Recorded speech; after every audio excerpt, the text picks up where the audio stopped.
Everyone, welcome back to my channel. দেখেই হয়তো বুঝতে পারছেন আজকে আমি আপনাদের সাথে শেয়ার করতে যাচ্ছি তালের কেকের রেসিপি। আর এই তালের কেকটা তৈরি করতে আপনার শুধুমাত্র 10 মিনিট সময় লাগবে। তাল পার্সোনালি আমার নিজের অনেক বেশি ফেভারিট, আর আশা করছি আজকে তৈরি করা এই রেসিপিটি আপনাদের কাছেও অনেক বেশি ভালো লাগবে। তো চলুন এবার মেকিং প্রসেসে যাওয়া যাক। প্রথমে আমি মিক্সিং বলে দিয়ে দিচ্ছি রুম টেম্পারেচারে থাকা একটি ডিম এবং দিয়ে দিচ্ছি হাফ কাপ পরিমাণ চিনি। তবে আপনার যদি চিনি বেশি পছন্দ হয়ে থাকে সেক্ষেত্রে আপনি 3/4 কাপ পর্যন্ত চিনি ইউজ করতে পারেন, তবে এর চেয়ে বেশি চিনি ইউজ করলে টেস্টটা অত ভালো আসবে না। ভালো করে কিছুক্ষণ ধরে বিট করে নিলাম। এখন আমি দিয়ে দিচ্ছি 1.5 কাপ পরিমাণ তালের পিউরি।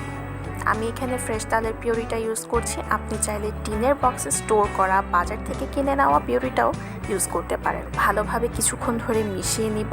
এবার দিয়ে দিচ্ছি 2 টেবিল চামচ পরিমাণ রান্নার রেগুলার তেল। আপনি চাইলে তেলের পরিবর্তে মেল্টেড বাটারও ইউজ করতে পারেন। তেল দেওয়ার পর খুব ভালোভাবে মিশিয়ে নিচ্ছি। মনে রাখতে হবে ডিম আর চিনি দেওয়ার পর আপনি মিক্সচারটাকে যত বেশি বিট করতে থাকবেন আপনার কেকটা ততটা বেশি স্পঞ্জি হবে। এখন ড্রাই ইনগ্রেডিয়েন্টগুলো দিয়ে দেওয়ার পালা। আমি দিয়ে দিচ্ছি 1 কাপ পরিমাণ শুকনো চালের গুঁড়ো, হাফ কাপ পরিমাণ ময়দা, 1/4 কাপ পরিমাণ পাউডার মিল্ক এবং সবগুলো উপাদান খুব ভালোভাবে মিক্স করে নিচ্ছি। এখানে আমি শুকনো চালের গুঁড়ো ইউজ করায় তালের পিউরিটা একটু বেশি লেগেছে। যদি আমি ভেজা চালের গুঁড়ো ইউজ করতাম তাহলে আমার 1 কাপ পিউরি দিয়েই কেকটা হয়ে যেত। আবার এখানে আমি চাইলে হাফ কাপ পিউরি এবং হাফ কাপ লিকুইড মিল্কও ইউজ করতে পারতাম। এখন আমি দিয়ে দিচ্ছি হাফ কাপ পরিমাণ কোরানো নারকেল।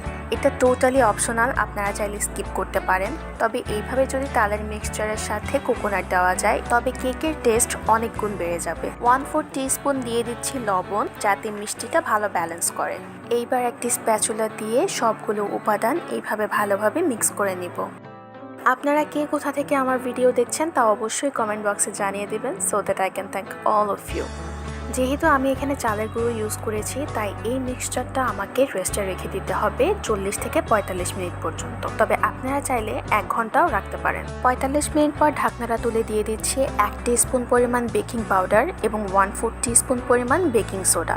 আপনারা চাইলে বেকিং সোডা স্কিপ করতে পারেন, তবে বেকিং সোডাটা ইউজ করতে পারলে আপনার কেকটা অনেক বেশি নরম এবং তুলতুলে হবে। রেস্টে রাখার কারণে চালের গুঁড়োটা ফুলে উঠেছে। এখন আমাদের ব্যাটারের কনসিস্টেন্সিটা আমরা পারফেক্টলি বুঝতে পারবো, আর এই কনসিস্টেন্সি কেকের জন্য একেবারেই পারফেক্ট। এখন আমি নিয়ে নিয়েছি কাপকেকের মোল্ড, আর ভালোভাবে এখানে আমি অয়েল ব্রাশ করে নিয়েছি। যদি অয়েলটা ভালোভাবে ব্রাশ না করা হয় তাহলে কিন্তু এর মধ্য থেকে কেকটা ডিমোল্ড হতে চাইবে না। অয়েল ব্রাশ করা হয়ে গেলে এখন আমি ব্যাটারটা মোল্ডে ঢেলে দিচ্ছি। ব্যাটার মোল্ডে ঢালার সময় খেয়াল রাখতে হবে যেন যথেষ্ট পরিমাণ জায়গা এখানে ফাঁকা থাকে, কারণ কেক বেক হওয়ার সময় যখন এটা ফুলে উঠবে তখন যেন মোল্ডের বাইরে ব্যাটারটা গড়িয়ে না পড়ে। মোল্ডে ব্যাটার ঢালা হয়ে গেলে আমি এর উপর কোরানো নারকেল স্প্রেড করে দিচ্ছি। তবে আপনি চাইলে এখানে যে কোনো ধরনের ড্রাই ফ্রুট ইউজ করতে পারেন অথবা বাদাম কিশমিশ দিয়েও এটা ডেকোরেট করতে পারেন। আপনারা চাইলে কাপকেক মোল্ডের পরিবর্তে পাউন্ড কেকের মোল্ডও ইউজ করতে পারেন, তবে সেই ক্ষেত্রে আপনাদের কিন্তু 30 থেকে 35 মিনিট পর্যন্ত ওই কেকটা স্টিম করতে হতে পারে। আপনার হাতে যদি সময় বেশি থাকে অথবা আপনি যদি স্লাইস করা কেক খেতে চান তাহলে সেই ক্ষেত্রে কিন্তু আপনি বড় কেকের মোল্ডগুলো ইউজ করতে পারেন। আর আপনি যদি আমার মতো 10 মিনিটের ভেতরে কেক খেতে চান অথবা দেখতে এই কিউট কিউট কেকগুলো আপনারও পছন্দ হয় তবে কাপকেকের মোল্ডগুলো ইউজ করাটা আপনার জন্য বেস্ট হবে। কেকগুলো ডেকোরেট করা হয়ে গেছে, এখন এগুলোকে স্টিম করার পালা। আমি চুলায় একটি প্যান বসিয়ে পানি গরম করে নিয়েছি। এখন একটি স্ট্যান্ড দিয়ে এর উপরে কাপকেকগুলো বসিয়ে দিচ্ছি। এই ক্ষেত্রে আমাকে কাপকেকগুলো স্টিম করতে হবে 10 মিনিটের জন্য, আর এর থেকে যেন কোনো পরিমাণ ধোঁয়া না বের হতে পারে তাই আমি একটি কটন দিয়ে এর ছিদ্রটা বন্ধ করে দিয়েছি।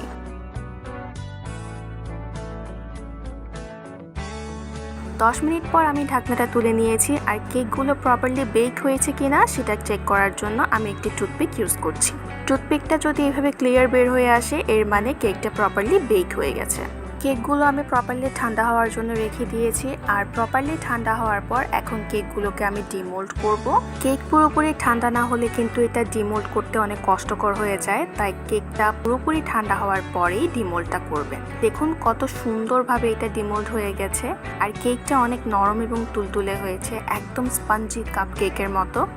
আর এই কেকগুলোর টেস্টও মাশাআল্লাহ অনেক ভালো হয়েছে। যদি এই রেসিপিটি আপনি প্রপারলি ফলো করতে পারেন তাহলে আপনার বানানো তালের কেকও অনেক বেশি মজা হবে।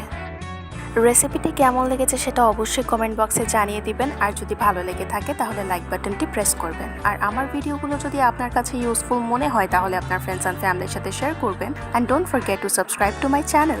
দেখা হচ্ছে ইনশাআল্লাহ নেক্সট ভিডিওতে। Till then stay happy, healthy and connected to my channel. আল্লাহ হাফেজ।